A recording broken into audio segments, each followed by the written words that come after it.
And what's your favorite part about being an instructor here? One of my favorite things about teaching here is the difference I see in students from the day they enter to the day they leave. Mm-hmm. And I start noticing it sometimes maybe about 2/3 of the way through the program. And they're softer around the edges, they're happier, they start to show a kind of self-possession, a kind of confidence. They have a responsibility or a maturity, and there's like this love inside each one of them that's been able to blossom so that by the time they graduate, they're like all radiating love. Students are very, very diverse in age. Mm-hmm. In my own class, there was one I think who was 19, maybe one who was 21, two who just had their GED, a couple of students in their 60s-ish, early.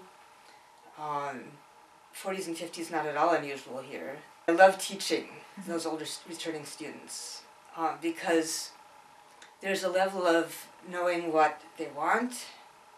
There's a level of understanding the relationship between self-discipline, effort, and outcome. There's already more self-acceptance and acceptance of peers. One of the things that's beautiful is in the classes where the ages are diverse, the cross-generational bonding and learning that happens and support. We get to hug our students here, you know, and the atmosphere is such as that's perfectly natural. It's not, there's nothing weird about it. And in fact, love here is a teaching tool, and it's a really central teaching tool because, and this is another part of what's unique with the training here,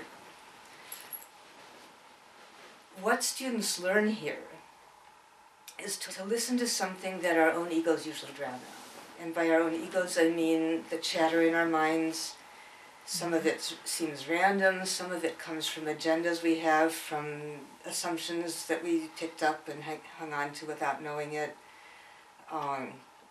Fears we have, judgments we have, attachments we have, all of that skews what we notice and what we pay attention to.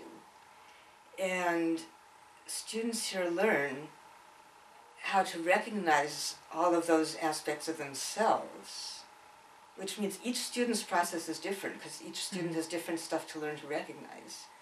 And each student does learn it, to recognize that, so that when all kinds of different thoughts and feelings are present during a session, the student can realize, oh, this little piece is not coming from me. This could be information about my client. Maybe they have a pain where I'm feeling a pain, or maybe the place I'm drawn to put my hands without knowing why, without it fitting in some theory I have, is important for them. In order to learn that, we have to learn to recognize our own ego, our own, things that are sometimes not very pleasant to discover about ourselves. We like to think that we're better than that. And in order to be able to face that, one has to be held in a lot of very solid, consistent love. Mm-hmm. So love here is actually a teaching tool, without which the rest of it wouldn't work. And for me as a teacher, what could be better than that?